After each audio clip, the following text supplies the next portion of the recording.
조지 오웰의 소설 1984는 디스토피아 문학의 대표로 손꼽힐 만큼 유명한 작품입니다.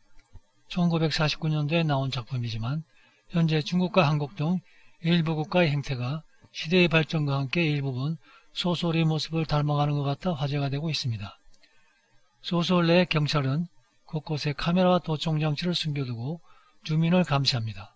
주민들은 정부가 감시 통로로 사용한다는 텔레비전을 항상 틀어놔야 하며 어떨 때는 일부 프로그램을 강제로 시청해야만 했습니다. 이것을 통해 빅브라더가 주민을 지켜보고 있었습니다. 그런데 이런 소설 속의 사회는 더 이상 이젠 상상 속의 사회가 아니라 바로 우리 곁에 다가와 있습니다.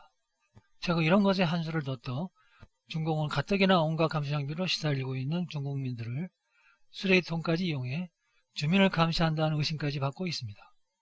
중공 당국이 지난 1년간 베이징, 텐진, 광저우 등 대도시 아파트 단지를 중심으로 보급해온 인공지능 얼굴인식 쓰레기통에 대해 주민들은 개인정보 유출을 우려해 사용을 꺼리는 것으로 전해졌습니다. 지난 20일 명보 등 홍콩 언론은 쓰레기를 버리려면 미리 이름과 주소 등 개인정보를 입력하고 이 얼굴인식으로 인증을 받아야 하는 스마트 쓰레기통을 주민들이 탐탁치 않아 한다고 보도했습니다. 지난해 7월 베이징 시청구 아파트 단지에서 처음 설치된 스마트 쓰레기통은 종류별 쓰레기통에 달린 카메라로 주민들의 얼굴을 인식해 쓰레기통 입구를 열어줍니다. 얼굴 인식 대신 버튼을 눌러도 되지만 주민들은 어쨌든 버튼을 누르기 위해 가까이 가면 카메라에 얼굴이 찍힌다고 생각합니다. 얼굴이 카메라에 잡히면 안전하지 않다고 여겨 그냥 주변에 쓰레기를 놔둔다고 신문은 전했습니다.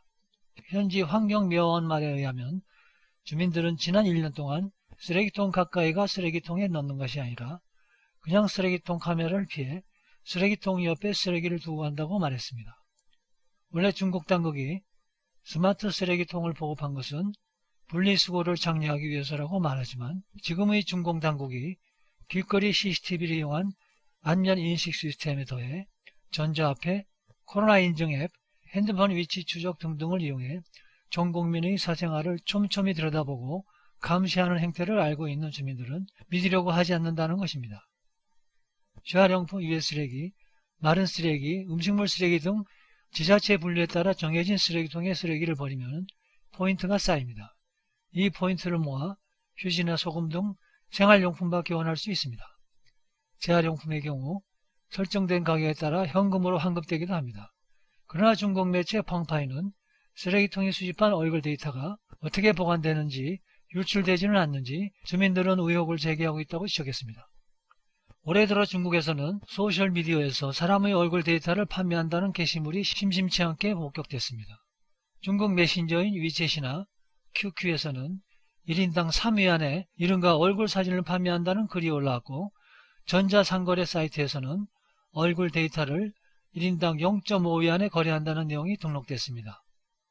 중국 정문과 탕칭위안은 이렇게 거래된 개인정보는 인터넷 대출, 소프트웨어 구매, 인터넷 사이트 등록, 결제 소프트웨어 잠금 해제, 사기 등에 악용될 수 있다며 당국의 무분별한 안면인식 기술 적용이 근본적인 문제라고 했습니다. 또한 자신의 정보와 가족들의 정보가 담긴 쓰레기를 무심코 버린 경우 가족 전체와 개인이 말하고 싶지 않은 정보가 얼굴과 함께 중국 당국이 가져가게 되거나 이런 정보가 외부로 노출되는 경우 가뜩이나 길거리마다 안면인식 TV가 설치되어 개인 생활이 없는 상태에서 집안에서의 절대적인 사생활 영역까지의 자유를 뺏길 수 있다는 것으로 인식되고 있습니다. 한국에도 일부 아파트나 오피스텔 같은 곳에 음식물 쓰레기를 넣는 통에 각 가정별로 배당된 인식코드 카드를 이용해 쓰레기를 버리는 곳이 있지만 이것은 쓰레기 배출량에 따라 금액을 부과하기 위한 시스템으로 활용되고 있는 상태이기도 하지만 현재까지 개인정의 정보나 얼굴의 정보의 노출은 없습니다. 또한 탕칭위안은 중국 학교에서는 급식카드 대신 얼굴 인식으로 배식한다고 합니다. 급식카드를 두고 오는 경우 문제가 생겨 인식에 시간이 걸려 급식이 늦어지는 문제가 생길 수도 있지만 이런 것은 드물기 때문에 현장에서 해결될 수도 있다는 말입니다. 카드로 충분한 것을 과도하게 얼굴 인식으로 대체한 사례라고 지적했습니다.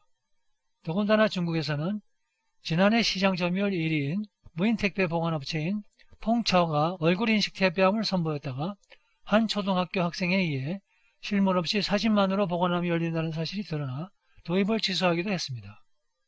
결국 중국민들이 불신으로 말미암아 중국 당국의 스마트 쓰레기통 시험이 실패로 끝나고 있는 것으로 보입니다.